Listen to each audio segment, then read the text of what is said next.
한 주간도 잘 지내셨는지요? 오늘은 기도에 대한 6번째 시간으로 기도를 위한 가장 기본적인 준비 사항에 대해서 말씀을 드리고자 합니다. 특별히 2가지 준비 사항에 대해서 말씀드리려고 하는데요. 우리 인간 존재는 여러 가지 한계 안에서 살아갑니다. 그 중에 오늘은 2가지 측면에 대해서 생각을 해보려고 하는데요. 하나는 시간의 한계라는 것이죠. 우리는 1차원적인 시간의 한계 안에 있습니다. 이 말이 무슨 뜻인가 하면 우리의 시간은 과거, 현재, 미래로 흘러가는데 앞으로 밖에는 갈 수가 없다라는 것이죠. 뒤로 갈 수는 없다라는 겁니다.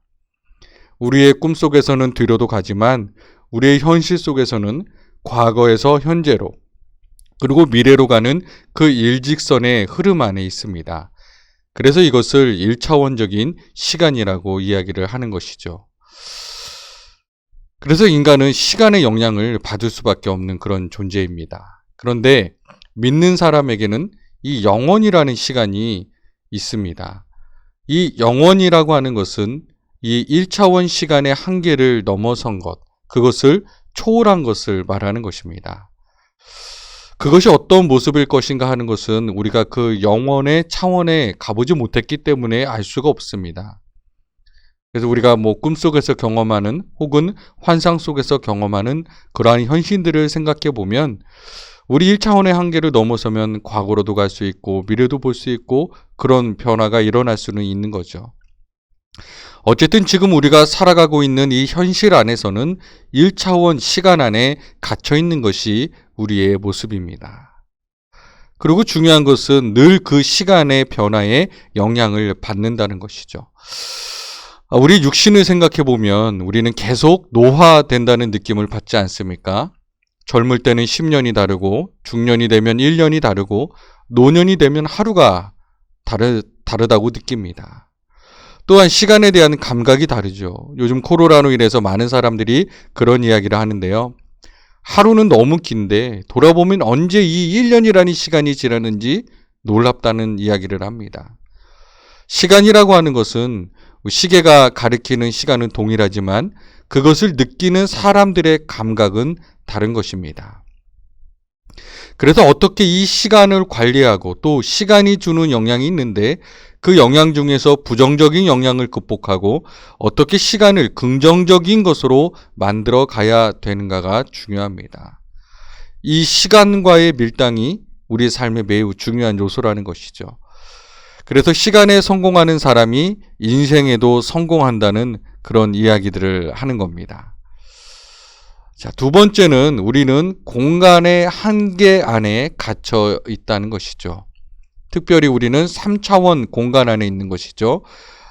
1차원은 선이고 2차원은 면이죠. 그리고 3차원은 입체입니다. 독일 나치가 전쟁 초반에 우세했던 이유는 3차원, 즉 하늘을 생각했기 때문이었죠. 그 전까지는 전쟁은 1차원이나 2차원이었습니다. 탱크나 군인들이 소총을 들고 앞으로 전진하는 것이 전부였습니다. 그러나 하늘이라는 입체적인 차원에서 공군을 이용했기 때문에 전쟁에서 우세를 가졌었던 것이죠. 우리는 지금 3차원 공간을 경험하고 있는 것입니다. 이 3차원을 넘어선 4차원, 5차원으로 가면 우리가 경험하는 이런 한계를 벗어날 수는 있겠지만 우리는 3차원의 공간 안에서 지금 살아가고 있습니다. 그런데 이 3차원을 넘어선 이야기가 성경에 나오죠. 우리 예수님의 부활 이후에 그 이야기를 보면 부활하신 후에 예수님이 3차원 공간의 한계를 넘어서죠. 우리는 어딘가 한 곳에 머물러 있으면 다른 곳에 있을 수가 없죠. 3차원 공간 안에 그 한계 안에 있는 존재이기 때문에 그런 것입니다. 그런데 예수님은 한 곳에 있으면서도 또 다른 곳에 계셨었죠. 이 3차원의 공간을 넘어서는 그런 존재로 변화되신 것이었습니다. 우리가 신적인 차원에 가면 어떻게 되는지, 하나님의 영원한 차원에 가면 어떻게 되는지 우리는 알 수 없습니다. 지금으로서는 3차원 공간 안에 있는 거죠. 그리고 시간의 변화에 우리가 갇힐 수밖에 없는 것처럼 우리는 공간의 변화에 영향을 받게 되어 있다라는 겁니다. 어떤 공간에 있느냐에 따라서, 예를 들면 비좁은 감옥에 갇혀 있을 때 사람은 그로 인해서 굉장히 짓눌리게 되죠. 반면에 광활한 그런 벌판에 서게 된다면 마음이 확 트입니다. 교육학자들이 연구한 것이 있는데, 천장이 낮을수록 아이들의 자존감이 낮다고 합니다. 천장이 높을수록 자존감이 높다고 하죠. 이 땅에서 제일 높은 천장이 어디일까요? 바로 하늘입니다. 그래서 아이들이 자연에서 뛰노는 것이 아이들에게 가장 좋은 것이라고 합니다. 어떤 공간에 있느냐에 따라서 우리의 정신과 영도 달라지는 겁니다. 그래서 이 기도 생활에 있어서 이 시간과 공간의 중요성을 무시하지 말아야 됩니다. 그래서 우리 기도 생활을 깊게 하기 위해서 준비해야 될 것이 두 가지가 있는데,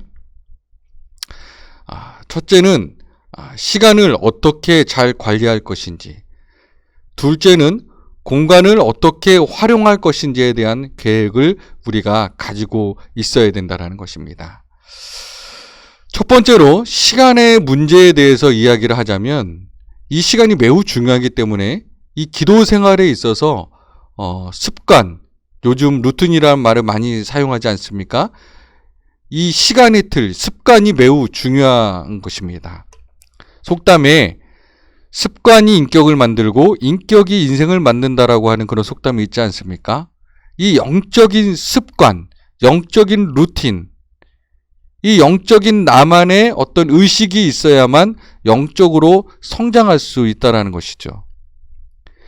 이 습관을 정하고 지키는 것은 매우 거북하고 권태롭고 때로는 지겨운 일입니다.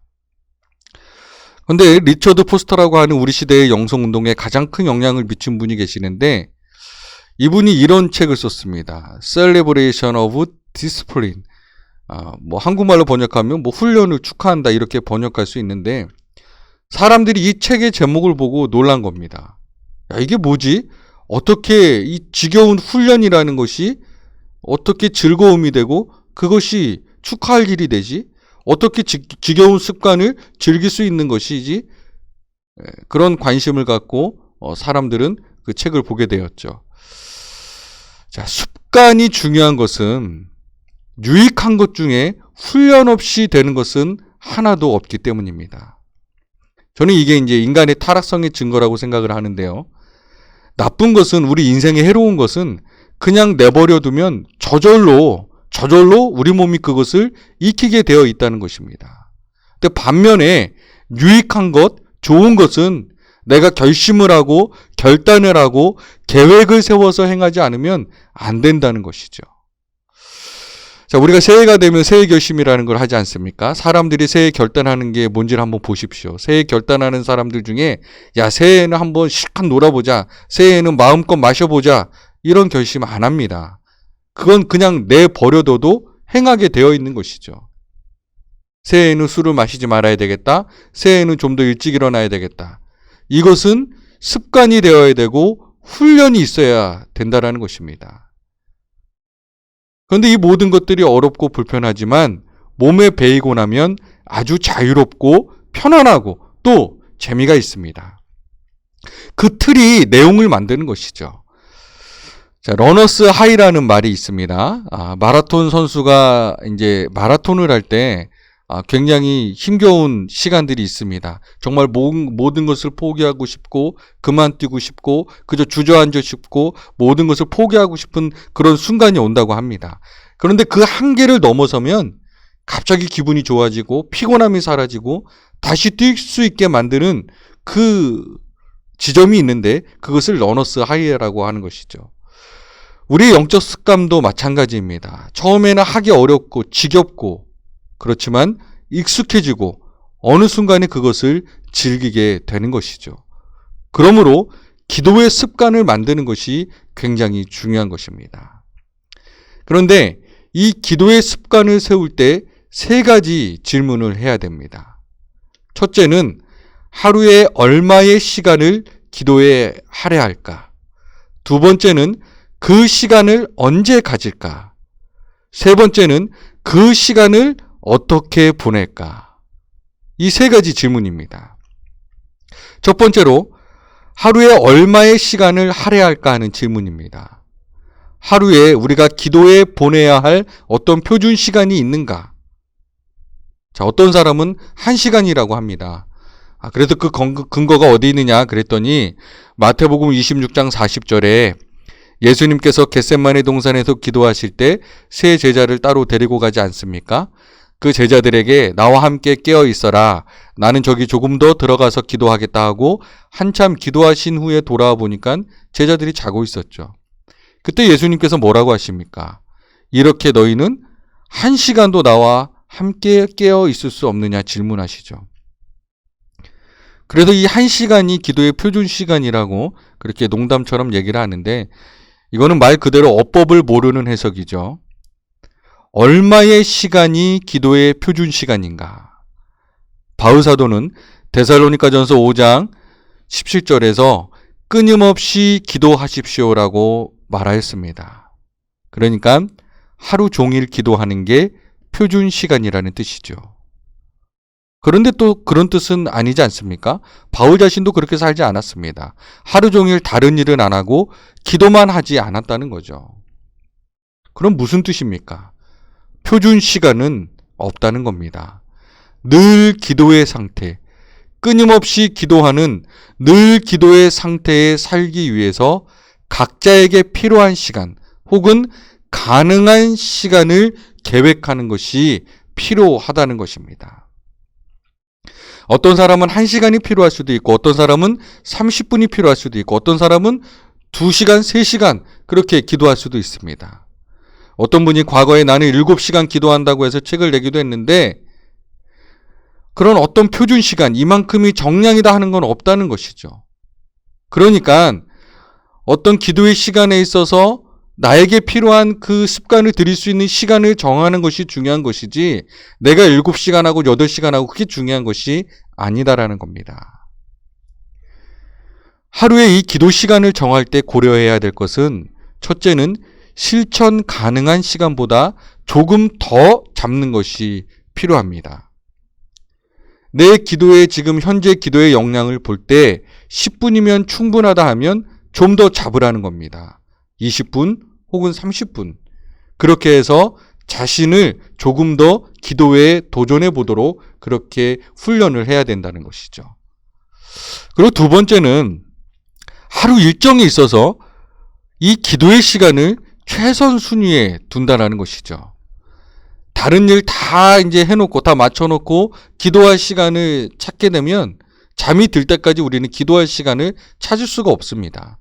우리 마음과 몸은 끊임없이 무엇인가 휘둘리게 되어 있기 때문에 그렇습니다.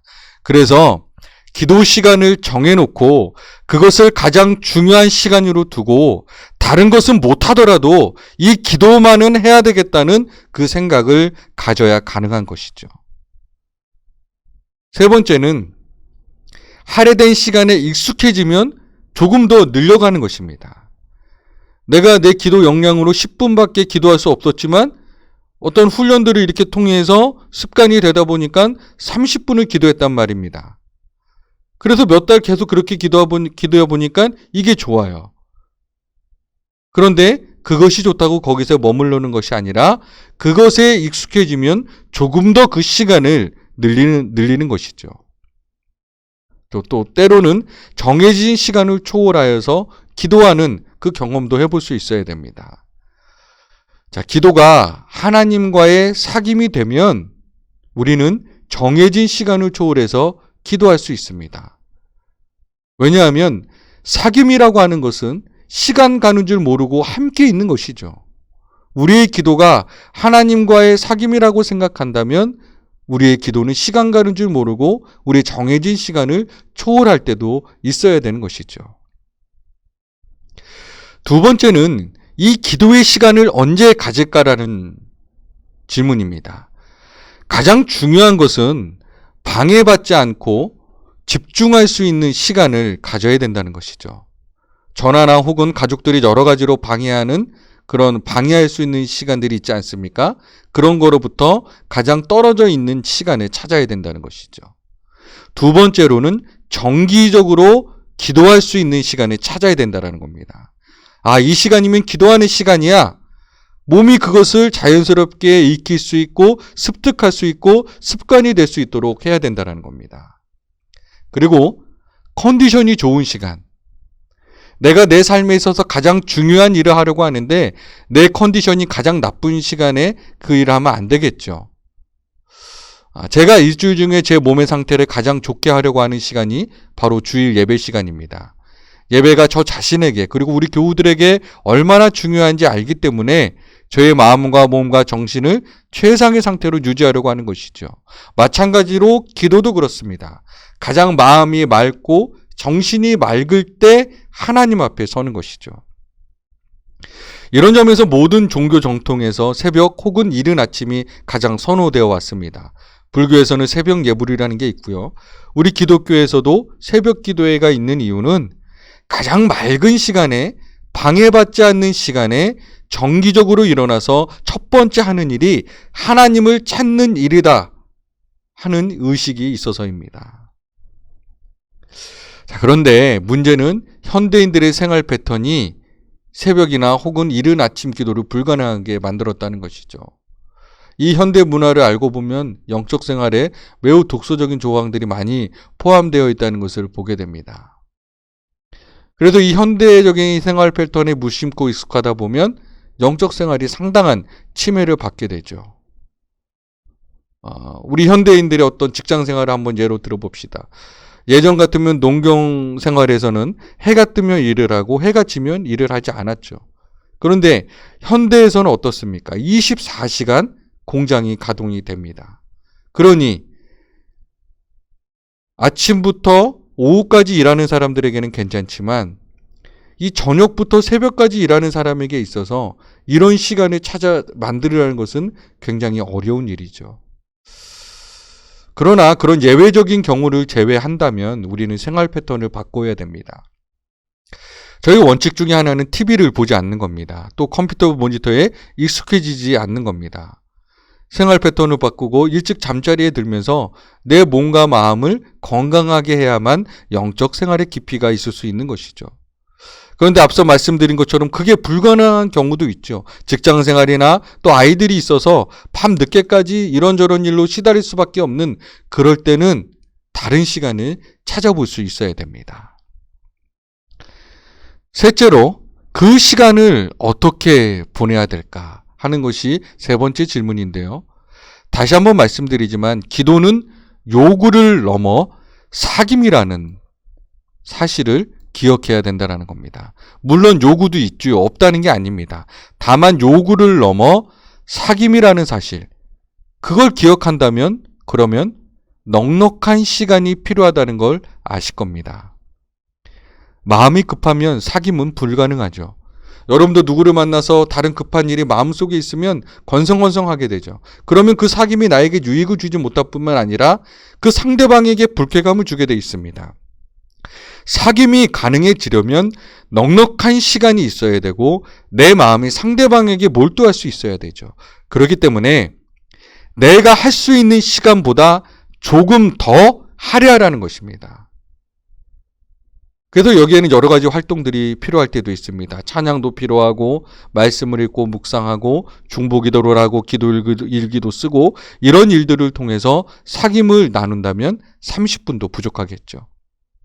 기도 중에 홀로 하나님 앞에 앉아서 찬양을 부르는 거 얼마나 마음속에 깊은 위로를 주는지 모릅니다. 나중에 찬양 기도에 대해서도 말씀드리겠습니다만 지금 여기서 중요한 것은 우리의 시간을 주님 앞에 드려야 되는데 그 시간을 어떻게 우리가 계획을 세워서 드려야 된다는 것이죠. 자, 지금 여기서 말씀드린 것은 중요 기도 시간을 말하는 겁니다. 내 하루 일과 중에 기도 시간이라고 할 때 집중적으로 하는 그 기도 시간을 말하는 건데 기도 일과라는 것이 이렇게 한 번 기도하고 끝내서는 안 된다는 것이죠. 자, 그래서 기독교 전통에서는 세 가지 전통이 전해져 왔습니다. 하루하루, 일주일, 하나님 앞에 온전히 드릴 수 있는 그 기도의 시간들을 어떻게 가져야 되는지 기독교 전통에서는 세 가지 전통이 있었는데 아침 기도와 낮 기도와 저녁 기도라는 것입니다. 자, 아침 기도는 아까 말씀드린 대로 아침에 가장 첫 시간에 하나님 앞에 드리는 기도의 시간이고요. 낮 기도는 어떤 거냐면 하루의 중간에 오전 일과를 마치고 오후 일과를 시작하는 그 사이에 30분이든 15분이든 10분이든 5분이든 어떤 시간이든 좋습니다. 잠시 조용한 곳에 머물러 앉아서 오전 일과를 생각하고 그리고 오후 일과를 생각하고 기도하고 다시 그 일과를 시작하는 겁니다. 또 저녁 기도라는 것이 있는데 이 저녁 기도는 기독교 전통에서 오래도록 지속되어 온 전통이죠. 저녁에 시간을 내서 기도하는, 그래서 지금도 역사가 오래된 그런 전통 있는 기독교 기관에 가면 저녁 기도회로 모입니다.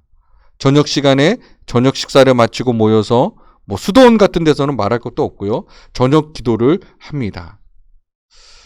자, 이렇게 하루의 중간중간에 기도함으로써 하루 종일 기도의 상태에서 살아가게 하는 것. 그래서 이거를 우리가 수도원에서 살고 있지는 않지만 24시간 하루 종일 일주일 내내 하나님과 계속 동행하기 위해서 이러한 기도의 시간을 갖는 것이죠. 제가 존경하는 어느 목사님 계시는데 그분은 항상 빨간 점이 되어 있는 스티커를 가지고 다니십니다. 그래서 만나는 사람에게 그 스티커를 붙여주는데 어디다 붙여주냐면 그 사람의 시계에 붙여줍니다. 이게 무슨 뜻이냐면 시계를 볼 때마다 기도해라. 시계를 볼 때마다 기도하는 것을 기억하라. 그래서 늘 기도하는 마음으로 살라고 그렇게 하십니다. 그런 방식으로 항상 기도하는 마음으로 살아갈 수 있도록 우리 자신을 관리해야 되고 우리가 그 습관에 길들여져야 된다는 것이죠. 매우 중요한 것입니다. 항상 기도하는 마음으로 살아야 되는 이유는 뭐냐 하면 고린도전서 10장 32절에 나오는 말씀대로 먹든지 마시든지 무슨 일을 하든지 모든 것을 하나님의 영광을 위해서 살아가기 위해서 우리의 기도는 그런 기도가 필요한 것입니다. 자, 두 번째는 공간의 문제인데요. 이 공간의 문제에 있어서는 두 가지 전제가 필요합니다.